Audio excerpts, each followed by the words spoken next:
Last week, we spoke about La Liga and the shenanigans going on over there, and if I'm being completely honest with you, they have some real competition for the title of most chaotic league of 24-25. Thiago Motta and Juventus were en route to an invincible season at one point, and yet he has been sacked by the club. Napoli lost their best player in the middle of the season, but are still amongst the favorites to win it all. Inter Milan is still the best team around, but not incapable of messing up, and Atalanta is not too far off. All of the top three teams can't hold on to the top spot for more than a few games, and as we progress towards the end of the season, I'm just over here wondering why nobody wants to win the league.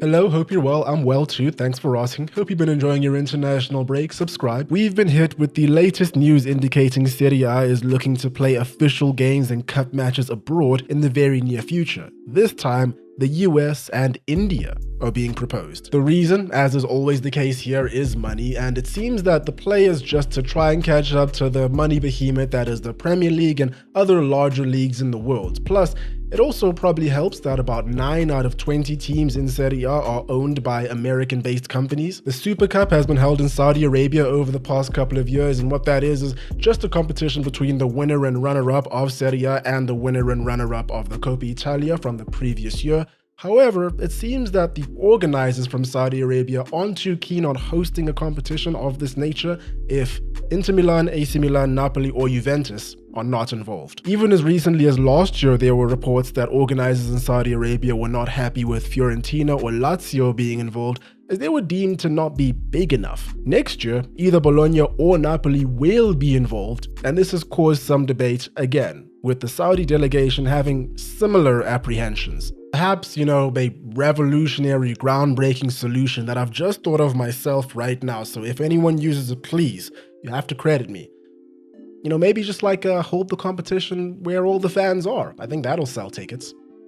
Anyway, speaking of Bologna, Thiago Motta guided them to Champions League qualification last season with a 5th place finish and solidified himself as a rapidly rising manager. It was enough to land him the Juventus job last summer, but in a twisted turn of fate, his former Bologna side are flourishing 4th in the league, but, he's just been sacked by Juventus midway through the season. After bringing in over 100 million euros in transfer revenue, mostly from 2 guys, they spent half of that on strengthening the squad and are in fantastic shape. Vincenzo Italiano's Bologna play ball with intense possession, aggressive pressing and rapid transitions. Combined with a great academy, some fantastic recruitment and much more, these guys are proving that they're not a flash in the pan and are making strides. On the other hand, up until just a few weeks ago, Juventus were invincible. No defeats in the league, except that streak wasn't as well regarded as you may think. 13 draws, 8 wins,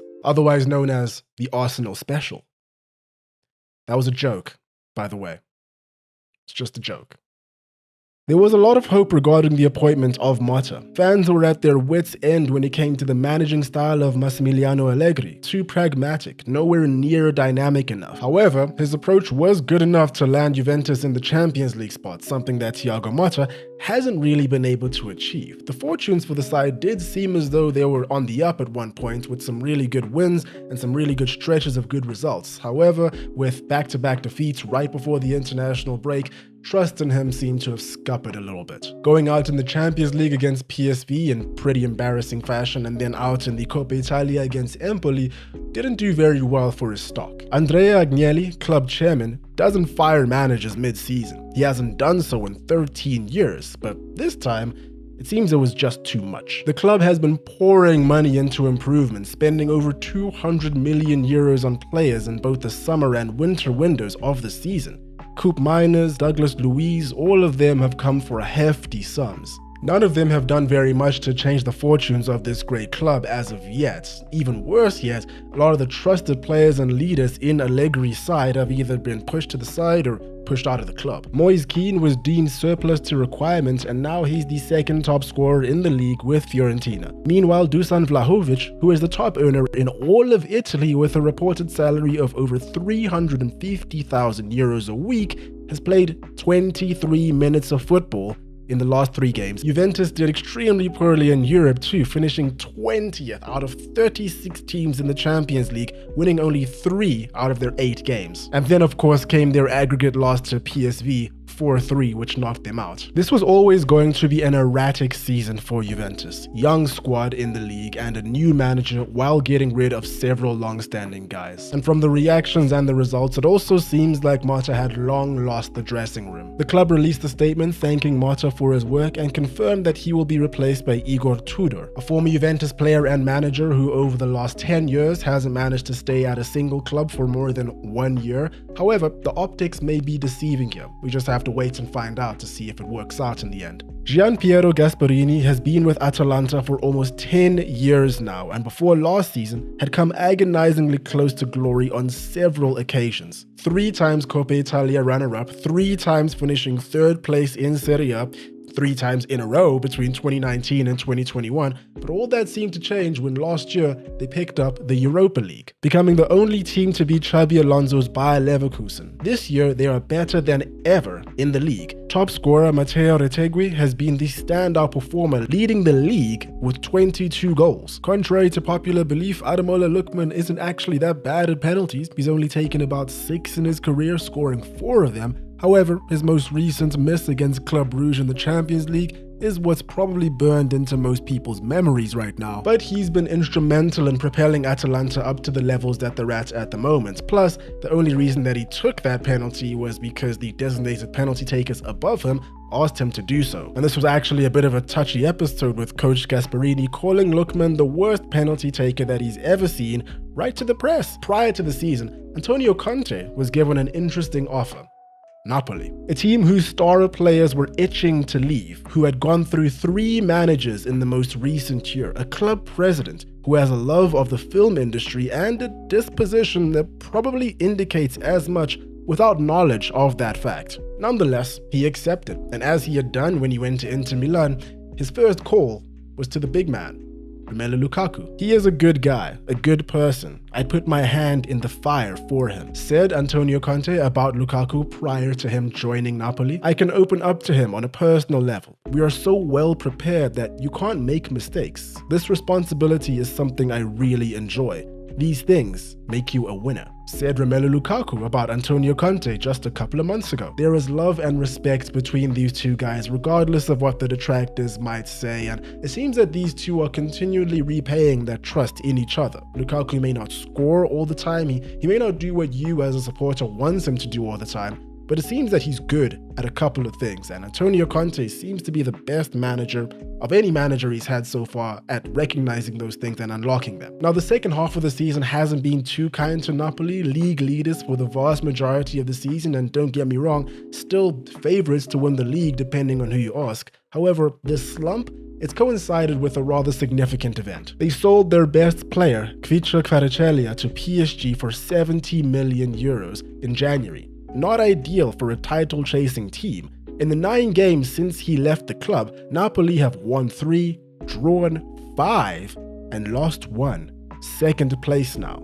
Could be better. But like I just said, they are still firmly a favorite, and the players that they have right now on their roster are more than competent enough to see them through. Scott McTominay and Billy Gilmore are consistently proving their worth. Amir Ramani, Giovanni Di Lorenzo, and Alessandro Buongiorno have all been stellar. Napoli's technical staff coordinator admitted in a recent interview that their ambitions at the start of the year was simply Champions League qualification. Perhaps not overly ambitious coming from a squad that were runaway league leaders only 2 seasons ago, but a little bit understandable coming from a team that slumped to 10th place last season with more or less the same team that won them the league. And now to the top of the pile. Simone Inzaghi is an unbelievable coach, truly one of the greatest in Europe right now. Shockingly enough, the defending champions Inter Milan are regarded as the best team in Italy. They have the best players, the best tactics, the best manager. I went back and watched the Atalanta vs Inter game and understandably was very impressed with what I saw. Their general play, their ability to slow the game up, speed it up at will was just great. Hakan Çalhanoğlu's delivery from a corner for the first goal by Carlos Augusto was brilliant. You have to kind of feel for Atalanta here. If you watched the game, you would have seen that there was about a 6 or 7 minute gap between the corner being awarded and the corner being taken,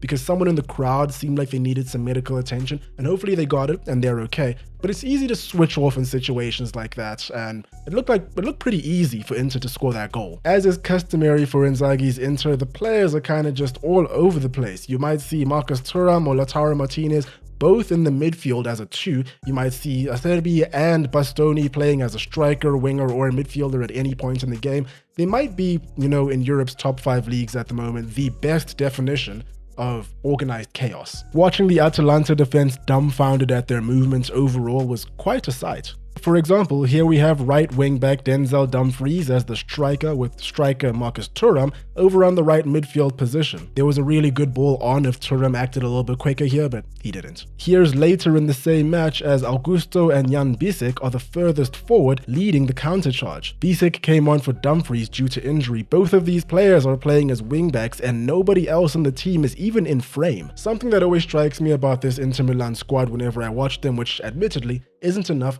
is how small of a focus they put on dribbling. They prefer to let the ball do the talking instead of focusing on man-for-man matchups. Every time a player gets the ball, he's moving and looking for a return pass. In that respect, there is always passing options and no need for dribbling too much. You contrast that with Ademola Lookman in this game, who every time he got the ball on the wing was facing up to a player trying to get the upper hand. Now, one or the other isn't better, but it's just 2 different approaches. And of course, I have to mention how much of a brick wall Jan Sommer is. But I know someone who's better, Inter. You want to take him back, do it. So Inter are a great team, great players, all of that, yada yada. But a question I have is, will all that even matter if the deciding factor for all the remaining teams in the title race is their schedules? Inter are one of 4 teams currently chasing a European treble this season. They have company in PSG, Barcelona, and Real Madrid. For the 3rd year in a row, Inter are the only Italian squad in the last 8 of the Champions League, and they have a great Champions League record so far too. They've lost only 1 game, and it was against Bayer Leverkusen in the group stages. Quite notably, all of the teams on their tail right now in Serie A only have that competition to look forward to. It's going to be a very tough stretch for this club, but I have no doubt in my mind that they are more than capable. Marcus Thuram, Lautaro Martinez, Barella, Bastoni, they're all showing up. I remember making a video about Inter Milan last season around this time of the year, this time of the season, and they were runaway league leaders at that point.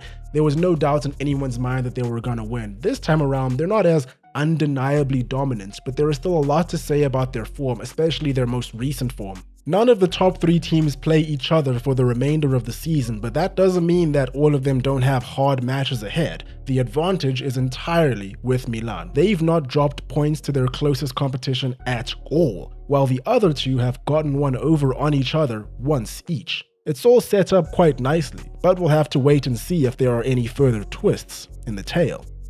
And there we have it. Let me know what you guys think about Serie A as we head into the final stretch of the season. That's all for me today. Hope you guys enjoyed. Hope you're having a great day. Cheers, and I will catch you in the next one.